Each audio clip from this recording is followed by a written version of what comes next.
નમસ્કાર ખેડૂત મિત્રો, ખેડૂત સેવા ભાવતાલ યુટ્યુબ ચેનલમાં સ્વાગત છે। તારીખ 6/8/2024 ના સવારના મહત્વના હવામાન સમાચાર। ચેનલમાં હોય તો ચેનલને સબસ્ક્રાઇબ કરવાનું ભૂલતા નહીં।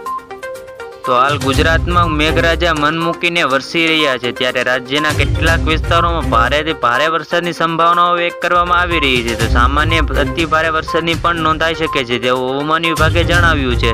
તો ગુજરાતમાં મેઘરાજા મન મૂકીને વરસી રહ્યા છે, તો રાજ્યમાં કેટલાક વિસ્તારોમાં ભારે વરસાદની, ક્યાંક હળવો વરસાદ, ક્યાંક વરસાદી ઝાપટા જોવા મળવાની શક્યતા જે હવામાન વિભાગે વ્યક્ત કરતા જણાવી રહ્યા છે। તો કેટલાક વિસ્તારોમાં ભારે વરસાદની સંભાવનાઓ વ્યક્ત કરી છે। તો ગુજરાતમાં આજે સાર્વત્રિક વરસાદની આગાહી કરવામાં આવી છે, તો જેમાં વિસ્તારોમાં વલસાડ, નવસારી, દમણ તથા અતિભારે વરસાદની આગાહી થવાની છે। તે નર્મદા, ભરૂચ, સુરત તથા ડાંગ, તાપી ભારે વરસાદની આગાહી કરવામાં આવી છે। તો નડિયાદ, જૂનાગઢ, અમરેલી, ભાવનગર વરસાદની આગાહી શક્યતા છે, તથા ભાવનગર, મોરબી, દ્વારકા અતિભારે વરસાદની પણ શક્યતા વ્યક્ત કરી છે। તો બનાસકાંઠા, પાટણ, સાબરકાંઠા, અરવલ્લી મધ્ય વરસાદની આગાહી કરવામાં આવી છે। તો મહેસાણા, પાટણ પણ વરસાદની આગાહી કરવામાં આવી છે।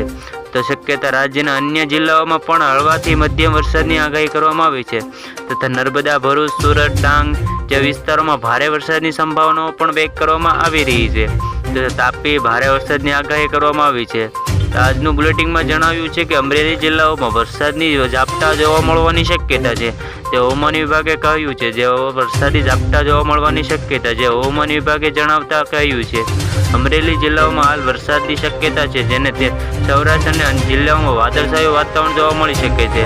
અને આજનું બુલેટિનમાં જણાવ્યું છે કે ગુજરાતમાં વરસાદના બીજા રાઉન્ડ અંગે હવામાન નિષ્ણાત આંબાલાલ પટેલે પણ જણાવ્યું છે, જેમાં તેમણે જણાવ્યું છે કે શ્રાવણમાં આખા રાજ્યમાં સાંભેલાધાર વરસાદ થવાની ઉપરાંત બંગાળની ખાડીમાં સર્જાતા ડિપ્રેશનની અસરથી ગુજરાતના અનેક રાજસ્થાનમાં ભારેથી ભારે વરસાદની સંભાવનાઓ હવામાન વિભાગે વ્યક્ત કરી છે, જેવું આંબાલાલ પટેલે પણ જણાવતા કહ્યું છે। તો ગુજરાતમાં વરસાદના બીજા રાઉન્ડ અંગે હવામાન નિષ્ણાત આંબાલાલ પટેલે આગાહી કરી છે, જેમાં તેમણે જણાવ્યું છે કે મહિનામાં આખા રાજ્યમાં સાંભેલાધાર વરસાદ થશે, આ ઉપરાંત વરસાદ જોવા મળી શકે છે। આવી જ રીતે ખેડૂત મિત્રો ફરી મળ્યા, જોતા રહો ખેડૂત સેવા ભાવતાલ।